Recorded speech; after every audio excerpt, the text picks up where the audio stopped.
அன்புக்கினிய சகோதர சகோதரிகளே, மாதத்தினுடைய இந்த முதல் செவ்வாய்க்கிழமை ஆவடி பகுதியில் வீற்றிருக்கிற கோடி அற்புதர் புனித அந்தோணியாருடைய திருத்தலத்தை நாடி வந்திருக்கின்றோம். இந்த திருத்தலத்தை நாடி வந்திருக்கிற இந்த காலை வேளையில் மிக அழகான ஒரு நற்செய்தி வாசகத்தை இன்றைக்கு நாம் வாசிக்க கேட்டோம். விருந்து, இதை குறித்து இன்றைய நற்செய்தி ஒரு ஆழமான செய்தியை நமக்கு வழங்குவதாக பார்க்கின்றோம். பழைய ஏற்பாட்டிலே, குறிப்பாக எபிரேய கலாச்சாரத்திலே விருந்து மிக முக்கியமான இடம் பெறுகின்றது. Banquet is something very very important in Hebrew culture. எபிரேய கலாச்சாரத்திலே பல நிகழ்வுகளில் விருந்து இடம் பெறுவதை நாம் பார்க்கின்றோம். நம்முடைய தமிழ் கலாச்சாரத்திலும் கூட விருந்து இல்லாமல், விருந்தோம்பல் இல்லாமல் எந்த நிகழ்வுகளும் நடப்பது கிடையாது. அதிலும் குறிப்பாக ஆவடி புனித அந்தோணியார் திருத்தலத்திலே விருந்து இல்லாமல் பூசை கிடையாது. இன்றைக்கு கூட இந்த பூசை முடிந்தவுடன் ஒரு விருந்து காத்திருக்கிறது. நோ மீட்டிங் வித்தவுட் ஈட்டிங், அதுதான் அருட்தந்தை லாரன்ஸ் ராஜுடைய தாரக மந்திரம். No meeting without eating. இங்கே கடவுளோடு உறவு கொள்ள வேண்டும், அங்கே சக மனிதர்களோடு உணவு வழியாக உறவில் நாம் இணைய வேண்டும் என்கிற அற்புதமான ஒரு ஆன்மீகத்தை அவர் தன்னுடைய வாழ்நாள் முழுவதும் பின்பற்றி கொண்டிருக்கிறார். ஒருவேளை பழைய ஏற்பாட்டிலிருந்து ஆண்டவர் இயேசு கொடுத்த விருந்திலிருந்து இதை அவர் கற்றுக்கொண்டார் என நாம் பார்க்கின்றோம். அன்புக்கினியவர்களே, இஸ்ரேல் மக்களுடைய சமயம் சார்ந்த எல்லா நிகழ்வுகளிலும் விருந்து கொண்டாடப்பட்டிருக்கின்றது. பாஸ்காவும் புளிப்பற்ற அப்ப விழாவும் நாம் வாசிக்கின்றோம். பழைய ஏற்பாட்டிலே அறுவடை பெருவிழா என ஒன்று இருக்கின்றது. பழைய ஏற்பாட்டிலே புத்தாண்டு பெருவிழா என ஒன்று இருக்கின்றது. பழைய ஏற்பாட்டிலே பாவ கடுவாய் நிறைவேற்றும் விழா என ஒன்று இருக்கின்றது. பழைய ஏற்பாட்டிலே கூடார பெருவிழா என ஒன்று இருக்கின்றது. இந்த எல்லா விழாக்களிலும் அவர்கள் விருந்துண்டார்கள் என்பதுதான் பழைய ஏற்பாடு நமக்கு சொல்லுகிற செய்தி. இரண்டாவதாக, இஸ்ரேல் மக்கள் தங்கள் சமயம் கடந்து தங்கள் நாடு சார்ந்த ஒரு சில விழாக்களை அவர்கள் கொண்டாடினார்கள். அந்த விழாக்களிலும் கூட விருந்து முதலிடம் பெறுகின்றது. நாம் மிக அழகாக எஸ்தர் புத்தகம் 1ஆம் அதிகாரம் 3வது வசனத்திலே வாசிக்கின்றோம். அவரது ஆட்சியின் 3ஆம் ஆண்டில் தம் குறுநில மன்னர்கள், அலுவலர்கள் அனைவரையும் அவர் விருந்துக்கு அழைத்தார் என வாசிக்கின்றோம். மீண்டுமாக அதே எஸ்தர் புத்தகம் 1ஆம் அதிகாரம் 5வது வசனத்தில் வாசிக்கின்றோம். மக்கள் அனைவருக்கும் அரண்மனை தோட்ட வளாகத்தில் 7 நாட்களுக்கு அவர் விருந்து கொடுத்தார். சூப்பர்ல, ஒரு நாள் இல்ல, 7 நாள் விருந்து. அரசன் தன் மக்களுக்கு 7 நாட்கள் விருந்து படைக்கிறான். மீண்டும் அதே எஸ்தர் புத்தகம் 1ஆம் அதிகாரம் 9வது வசனத்திலே அரசி வஸ்தியும் மன்னர் அகஸ்வேரின் பெண்டீருக்கு விருந்தளித்தார் என சொல்லி அரசியினுடைய நண்பர்களுக்கு, தோழிகளுக்கு அங்கே விருந்து கொடுக்கப்பட்டதாக நாம் எஸ்தர் புத்தகத்திலே வாசிக்கின்றோம். ஒரு பக்கம் பழைய ஏற்பாட்டினுடைய இஸ்ரேல் மக்களுடைய சமய சடங்குகளிலே விருந்து முதன்மை இடம் பெறுகின்றது. இன்னொரு பக்கம் பழைய ஏற்பாட்டில் இருக்கிற தங்கள் நாட்டை சார்ந்த விழாக்கள் கொண்டாடப்பட்ட போது அந்த விழாக்களிலும் விருந்து கொடுக்கப்பட்டிருக்கின்றது. இன்னொரு பக்கம் தனி நபர்கள் முன் வந்து விருந்து கொடுப்பதையும் பழைய ஏற்பாட்டிலே நாம் வாசிக்கின்றோம். தொடக்க நூல் புத்தகம் 21ஆம் அதிகாரம் 8வது வசனத்தில் வாசிக்கின்றோம். அந்த குழந்தை வளர்ந்து, யார் அந்த குழந்தை? ஈசாக்கு. பழைய ஏற்பாட்டில் வருகிற ஈசாக்கு. ஈசாக்கு வளர்ந்து பால் குடி மறந்து, அப்படி பால் குடிப்பதை நிறுத்திய நாளன்று ஆபிரகாம் பெரியதொரு விருந்து படைத்தார். வாசிக்கிறோம். தனி நபர்கள் கூட விருந்து படைத்திருக்கிறார்கள். தொடக்க நூல் புத்தகம் 29ஆம் அதிகாரம் 22வது வசனத்தில் பார்க்கின்றோம்.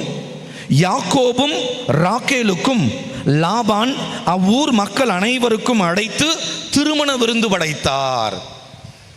ஆகவே பழைய ஏற்பாட்டினுடைய எல்லா ஏடுகளிலும் நாம் விருந்து மிக முக்கியத்துவம் பெறுவதை பார்க்கின்றோம்.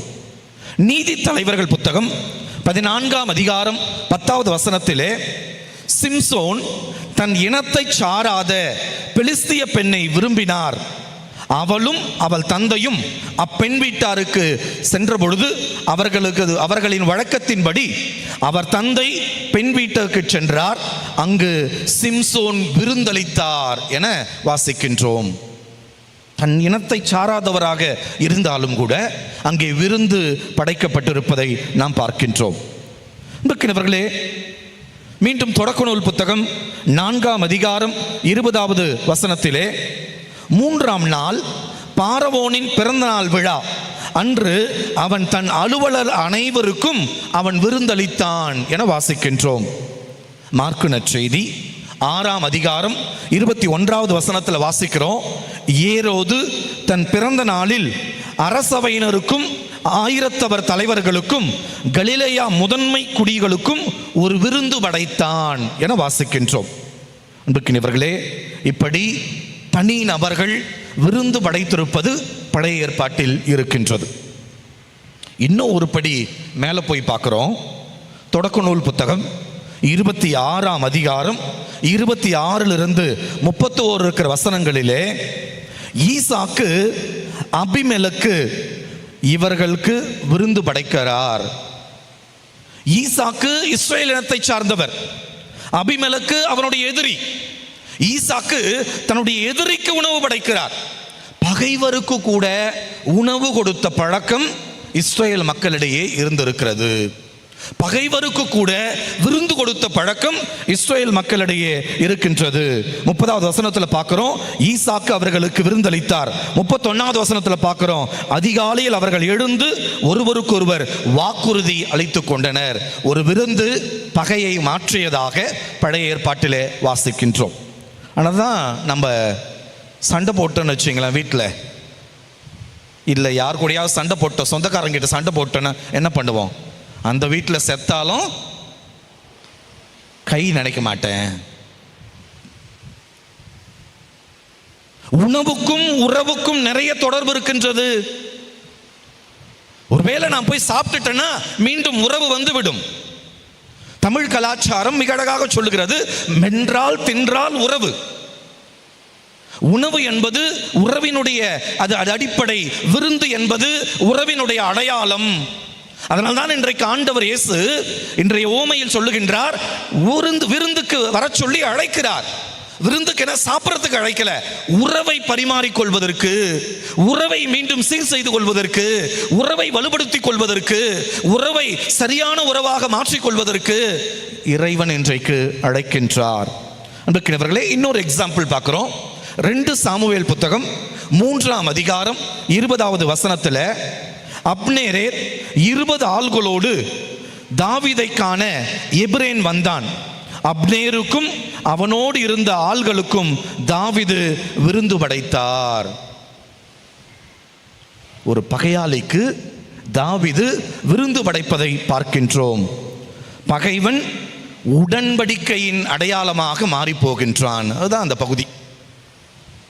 சண்டை போடுவதற்காக வந்தான், தாவீதை கொல்வதற்காக வந்தான், தாவீதை கொன்று இஸ்ரவேல் மக்களை அடிமையாக்குவதற்காக வந்தான். ஆனால் இஸ்ரவேல் மக்களை அடிமையாக்க வந்தவனுக்கு தாவீது ஒரு அழகான விருந்து படைக்கிறார். அந்த விருந்தை உண்ட பிறகு அவர்களிடையே ஒரு உடன்படிக்கை ஏற்படுகின்றது. உடன்படிக்கை ஏற்பட்டவுடன் அங்கே சண்டை நிறுத்தப்படுகின்றது. அன்புக்கினவர்களே, that is the power of banquet. ஒரு விருந்தினுடைய சக்தி எதில் இருக்கிறது சொன்னால், பகையை கூட வெல்லக்கூடிய ஆற்றல் விருந்துக்கு இருக்கிறது. கடவுள் அப்படிப்பட்ட விருந்தைத்தான் இன்றைக்கு படைப்பதாக இன்றைய நற்செய்தி வாசகத்தில் நாம் வாசிக்கின்றோம். இன்றைய நற்செய்தி வாசகத்திலே அரசன் விருந்தொன்றை ஏற்பாடு செய்திருக்கிறான். எல்லோரையும் அழைப்பதற்காக போகின்றான். அழைத்தவர்கள் அந்த விருந்தில் பங்கேற்பதற்கு வரவில்லை. ஆகவே நீங்கள் போய் சாலையோரங்களில் காணும் எல்லாரையும் திருமண விருந்திற்கு அழைத்து வாருங்கள் என சொல்லி இன்றைய நற்செய்தி சொல்லுகின்றது. அன்புக்கினவர்களே, இறைவன் நம் எல்லோருக்கும் விருந்து படைக்கிறார். தனது அன்பு என்கிற விருந்தை நம் எல்லோருக்கும் படைக்கிறார். இரக்கம் என்கிற விருந்தை நம் எல்லோருக்கும் படைக்கிறார். மன்னிப்பு என்கிற விருந்தை நம் எல்லோருக்கும் படைக்கிறார். ஆசீர்வாதம் என்கிற விருந்தை நம் எல்லோருக்கும் படைக்கிறார். மேன்மையான வாழ்வு என்கிற விருந்தை நம் எல்லோருக்கும் படைக்கிறார். துன்ப துயரங்களிலிருந்து விடுதலை என்கிற விருந்தை நம் எல்லோருக்கும் படைக்கிறார். நோய்களிலிருந்து விடுபட வேண்டும் என்கிற விருந்தை நம் எல்லோருக்கும் படைக்கிறார். கடவுள் நம் எல்லோருக்கும் எல்லா சூழ்நிலையிலும் விருந்து படைத்துக் கொண்டே இருக்கிறார். ஆனால் நாம் தான் அந்த விருந்தில் பங்கேற்காமல் போய்கொண்டே இருக்கிறோம். அதனால்தான் அந்த ஆசீர்வாதத்தை அவர் சாலை ஓரங்களில் விருந்துக்கு வராதவர்களுக்கு கூட அவர் கொடுப்பதாக இன்றைய நற்செய்தி மிக அழகாக சுட்டிக்காட்டுகின்றது. அன்புக்கினவர்களே, 3 அழகான செய்திகளை சொல்லி நான் நிறைவு செய்ய ஆசைப்படுகின்றேன். கடவுள் படைக்கிற விருந்து என்பது அடிப்படையில் உறவின் அடையாளம். It's a relationship. உங்களுக்கும் உங்கள் கடவுளுக்கும் இடையே என்ன உறவு இருக்கின்றது? உங்களுக்கும் உங்கள் கடவுளுக்கும் இடையே உங்கள் ரிலேஷன்ஷிப் என்ன?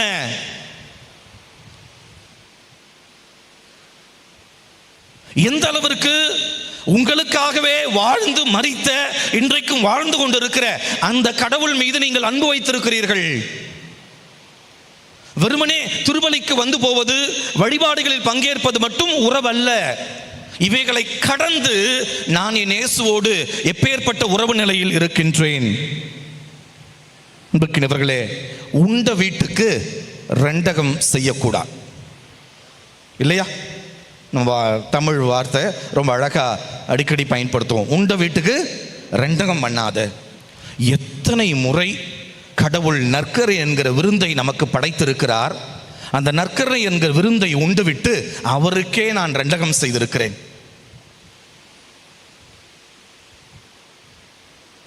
ஒவ்வொரு முறையும் கடவுள் நற்கரணை என்கிற விருந்தை, இன்னும் சுருக்கமாக சொல்ல வேண்டும் என்றால், தன் உடலை, தன் இரத்தத்தை, தன் ஆன்மாவை அவர் உங்களுக்கு விருந்தாக படைக்கிறார், எனக்கு விருந்தாக படைக்கிறார். அந்த விருந்தில் பங்கேற்றுவிட்டு நான் எப்படிப்பட்ட கிறிஸ்துவ வாழ்க்கையை வாழ்ந்து கொண்டிருக்கிறேன், அந்த விருந்தில் பங்கேற்றுவிட்டு நான் எப்படி அடுத்தவர்களை அன்பு செய்யாமல் இருக்க முடியும், அந்த விருந்தில் பங்கெடுத்து விட்டு நான் எப்படி இரக்கம் காட்டாமல் இருக்க முடியும், அந்த விருந்தில் பங்கெடுத்து விட்டு நான் எப்படி மன்னிக்காமல் இருக்க முடியும், அந்த விருந்தில் பங்கெடுத்து விட்டு நான் எப்படி உதவி செய்யாமல் இருக்க முடியும், அந்த விருந்தில் பங்கெடுத்து விட்டு ஒரு பரிசுத்தமான வாழ்க்கையை நான் எப்படி வாழாமல் இருக்க முடியும். இறைவன் ஒவ்வொரு முறையும் இது விருந்தின் வழியாக தன் உறவை நம்மோடு வலுப்படுத்துகிறார் என்பதுதான் இன்றைய நாளுக்கான முதல் செய்தி. நாம யூதாஸ் 12 அப்போஸ்தலர்கள் ரா உணவிலே விருந்தில் அமர்ந்திருக்கிறார்கள். ரா உணவில் அமர்ந்திருக்கிற பொழுது ஒரு அப்பத்துண்டை எடுத்து யூதாஸிடம் கொடுத்தார். யூதாஸ் என்ன பண்ணுவான்? அந்த அப்பத்துண்டை வாங்கி உண்டவுடன், அடுத்த வரி ரொம்ப முக்கியமான வரி, அவன் வெளியில் சென்றான் அப்படின்னு வரும். அவன் வெளியில் சென்றான். என்ன அர்த்தம்? உன் உறவு எனக்கு வேண்டாம், நீ சொல்லுகிற அறநெறியை என்னால் வாழ முடியாது, நீ சொல்லுகிற அன்பு நெறியை என்னால் வாழ முடியாது, நீ சொல்லுகிற இரக்க நெறியை என்னால் வாழ முடியாது, நீ சொல்லுகிற அற்புதமான அந்த வாழ்க்கையை என்னால் வாழ முடியாது, நீ சொல்லுகிற ஒழுக்கமான ஒரு கிறிஸ்தவ வாழ்க்கையை என்னால் வாழ முடியாது என சொல்லி அவன் அப்பத்துண்டை பெற்றவுடன் வெளியில் போனான். அடுத்த வரி ரொம்ப முக்கியம். அதுவோ இரவு நேரம் வரும். அதுவோ இரவு நேரம். ரொம்ப அழகா ராவுணவு நேரத்தில் தான் அப்பத்துண்டை பெற்றுக்கொண்டவுடன் வெளியே போனான் என வாசிக்கின்றோம். உறவை அறுத்து கொள்வதற்காக, உண்ட வீட்டுக்கு ரண்டகம் செய்வதற்காக அவன் வெளியே போனான். விருந்து என்பது இட் ஷுட் பைண்ட் அஸ், அது நமது உறவை வலுப்படுத்த வேண்டுமே தவிர உறவிலிருந்து அறுபட்டு கொண்டு போகக்கூடாது. இன்றைக்கு இறைவன் நமக்கு ஒரு விருந்து படைக்கிறார். இது எப்பேற்பட்ட விருந்து என சொன்னால், அவரோடு நல் உறவில் நாம் வளர்வதற்கான ஒரு அழகான விருந்தை இறைவன் படைக்கிறார் என்பதை நாம் புரிந்து கொள்வோம். இரண்டாவதாக, விருந்து என்பது மகிழ்ச்சியின் அடையாளம், கொண்டாட்டத்தின் அடையாளம். விவிலியத்தில் காணாமல் போன நாணயம் ஓமை நாம் வாசிக்கின்றோம். காணாமல் போயிருக்கிற நாணயமோ ஒன்றும் பெரிய காசு ஒன்றும் இல்லை, சில்லற காசு தான். காணாமல் போயிருக்கிற நாணயத்தை கண்டுபிடித்தவுடன் அந்த வீட்டில் என்ன நடக்குது? என்ன நடக்குது? என்ன நடக்குது? அமைதியாக இருப்பது நடந்தது. தூங்கினீங்களா எல்லாரும்? எந்திரிங்க. காணாமல் போன ஓமையில காணாமல் போன அந்த நாணயம் அது காணாமல் போயிடுச்சு. விளக்க வச்சு தேடுறாங்க. தேடி கண்டுபிடித்தவுடன் அங்கே என்ன நடக்கிறது? அங்கே மகிழ்ச்சி. எப்படிப்பட்ட மகிழ்ச்சி? அக்கம் பக்கத்தில் இருப்பவர்களாம் கூப்பிட்டு அழைத்து அவள் விருந்து படைக்கிறாள். எங்க காணாமல் போன அந்த காசை விட அவங்க படைச்ச விருந்து ரேட் ஜாஸ்தி, செலவு ஜாஸ்தி. இருந்தாலும் காணாமல் போயிருப்பதை எனக்கு கிடைத்திருக்கிறது என்கிற மகிழ்ச்சி. விருந்து என்பது மகிழ்ச்சியின் அடையாளம். காணாமல் போன மகன் அவன் மீண்டும் திரும்பி வந்திருக்கிறான். அந்த வீட்டில் என்ன நடக்குது? அந்த வீட்டில் என்ன நடக்குது? விருந்து. விருந்து நடக்கிறது. இளம் ஆட்டை எடுத்து வெட்டுங்கள், இளம் காளையை தயார் செய்யுங்கள். விருந்து. இத்தனை நாள் அவன் காணாமல் போயிருந்தான், செத்து போயிருந்தான். அவன் மீண்டும் உயிர் பெற்று வந்திருக்கிறான், மீண்டும் வீட்டுக்கு வந்திருக்கிறான் என சொல்லி காணாமல் போன அந்த மகன் ஓமையிலே மிகப்பெரிய விருந்து ஒன்று. எனவே விருந்து என்பது மகிழ்ச்சியின் அடையாளம். யாரெல்லாம் ஆண்டவருடைய விருந்தில் பங்கேற்கிறார்களோ அவர்கள் மகிழ்ச்சியாக இருக்க கற்றுக்கொள்ள வேண்டும். Christians can never be a gloomy Christians. சோகமா முக்காடு போட்டுக்கிட்டு எப்போ கேட்டாலும் என்னத்த சாமி, என்ன பண்ணுறது சாமி, இப்போதான் கோடி ரூபாய் கொடுத்துருப்பாரு கடவுள், என்னத்த சாமி 1 கோடி தான் கொடுத்தாரு, இப்போதான் வண்டி வாங்கியிருப்பாங்க, என்னத்த சாமி வண்டி, ரோடு குண்டும் குழியுமா இருக்குது. Christians can never be a gloomy Christian. அழுகை கிறிஸ்தவர்கள் அல்ல நாம், மகிழ்ச்சியின் கிறிஸ்தவர்கள். நாம் எல்லாம் ஒளியின் மக்கள். நம்முடைய ஆண்டவர் ஒளியின் ஆண்டவர், நம்முடைய ஆண்டவர் மகிழ்ச்சியின் ஆண்டவர், நம்முடைய ஆண்டவர் ஆசீர்வாதத்தின் ஆண்டவர், நம்முடைய ஆண்டவர் விடுதலையின் ஆண்டவர். அப்பேற்பட்ட வல்லமை மிக்க தேவனை பெற்றிருக்கிற நான் எப்படி சோகத்தோடு சோகத்தை அப்பிக்கொண்டு எப்போது பார்த்தாலும் ஏதோ ஒன்றை இழந்தது போல் இருக்க முடியும்? கடவுள் நமக்கு படைக்கிற விருந்து மகிழ்ச்சியின் அடையாளம். அவர் தன்னையே விருந்தாக படைக்கிறார். ஆகவே ஒவ்வொரு முறையும் திருபலியிலே அவரது விருந்தில் பங்கெடுத்து விட்டு செல்லுகிற பொழுது நான் மகிழ்ச்சியோடு போக வேண்டும், மனநிறைவோடு போக வேண்டும், சந்தோஷத்தோடு போக வேண்டும், மகிழ்ச்சியோடு என் குடும்பத்தை நான் நடத்த வேண்டும். அப்போதுதான் அந்த விருந்துக்கு அர்த்தம் இருக்கின்றது. அன்புக்குரியவர்களே, மூன்றாவது,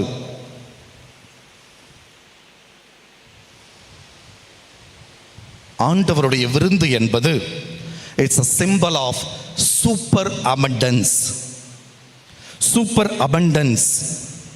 கடவுளுடைய இந்த மிகப்பெரிய விருந்து என்பது அது எப்போதும் பொங்கி வடிகிற விருந்து. ஆண்டவர் கஞ்சத்தனமாக தன்னை எப்போதும் கொடுப்பதில்லை. His banquet is a super abundance. பொங்கி வழிகிற அருளையும் பொங்கி வருகிற ஆசீரையும் கொடுக்கிற ஒரு தேவனாக நம்முடைய தேவன் இருக்கிறார். கடவுள் அளவு கடந்த ஆசீர்வாதத்தை தன் வழியாக, தன்னுடைய வார்த்தைகளின் வழியாக நமக்கு ஒவ்வொரு முறையும் கொடுத்து கொண்டிருக்கிறார். Super abundance in God's grace, super abundance in God's blessing, super abundance in God's joy, super abundance in forgiveness. எல்லாவற்றிலுமே அளவு கடந்தவராக அவர் இருக்கிறார். அன்பு செய்வதில் அளவு கடந்தவர், இரக்கம் காட்டுவதில் அளவு கடந்தவர், மன்னிப்பதில் அளவு கடந்தவர், சினம் கொள்வதில் தாமதிப்பவர், மகிழ்ச்சி படுத்துவதிலே அளவு கடந்தவர். இன்றைக்கு இந்த முதல் செவ்வாய்க்கிழமையிலே புதுமைகளை செய்ய போகிறாரே, அந்த புதுமைகளிலே அளவு கடந்தவராக அவர் இருக்கிறார். ஏதோ ஒரு சிலருக்கு மட்டுமல்ல, எல்லோருக்கும் புதுமைகளை செய்கிற, எல்லோருக்கும் ஆசீர்வாதத்தை பொழிகிற, எல்லோர் மேலும் தனது கருணையை பொழிகிற தேவனாக, அளவு கடந்த கடவுளாக அவர் இருக்கிறார். அதுதான் அவரது விருந்தினுடைய அடையாளம் என்பதை நாம் புரிந்து கொள்ள வேண்டும். அன்புக்குரியவர்களே, அப்ப ஆண்டவர் தருகிற இந்த மகிழ்ச்சி என்கிற விருந்தை, ஆண்டவர் தருகிற அளவு கடந்த இந்த விருந்தை, ஆண்டவர் தருகிற இந்த அற்புதமான உறவு என்கிற விருந்தை நான் சம்பாதித்துக் கொள்ள என்ன செய்ய வேண்டும்? 3 காரியங்களை நான் செய்ய வேண்டும். 1, என் வாழ்வை நற்செயல்களால் நிரப்ப வேண்டும்.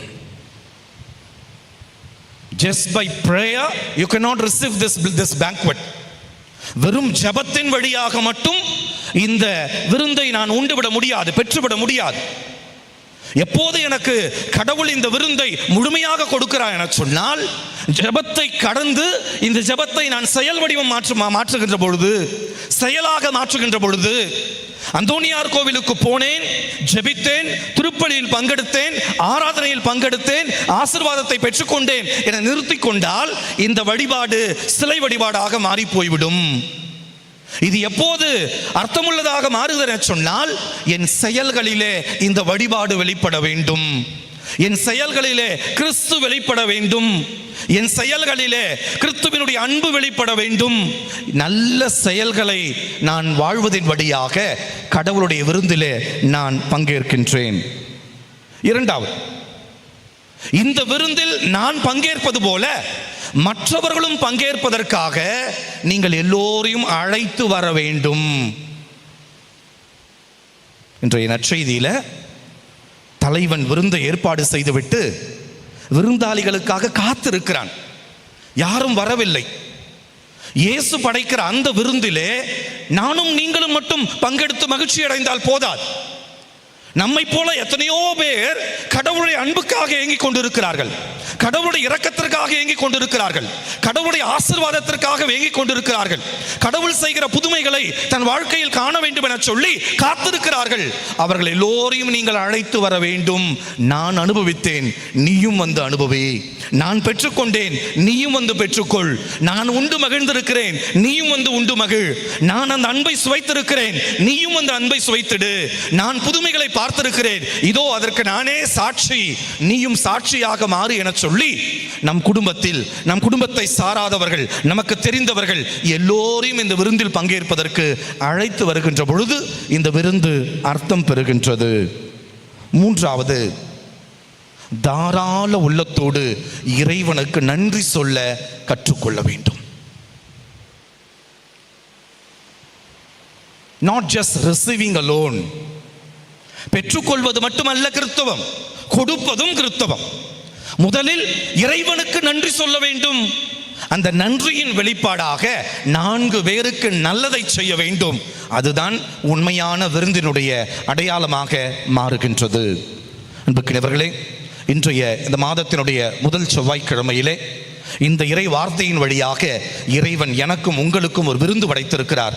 வாருங்கள், நாமும் அந்த விருந்தில் பங்கேற்று உறவை வலுப்படுத்திக் கொள்வோம். அந்த விருந்தில் பங்கெடுத்து மகிழ்ச்சியாக இருப்பதற்கு முயற்சி செய்வோம். அந்த விருந்தில் பங்கெடுத்து அந்த விருந்து நமக்கு சொல்லுகிற அளவு கடந்த ஆசீர்வாதத்தை இன்றைக்கு பெற்றுக்கொள்வோம். அதோடு நிறுத்தாமல் அதை கொண்டு போய் மற்றவர்களுக்கும் கொடுப்போம். மற்றவர்களும் இந்த விருந்தில் பங்கேற்க அவர்களை அழைத்து வருவோம். அப்போது கடவுள் தரும் விருந்து அர்த்தமுள்ளதாக, ஆழமானதாக, உண்மையுள்ளதாக அது மாறுகிறது. ஆமேன்.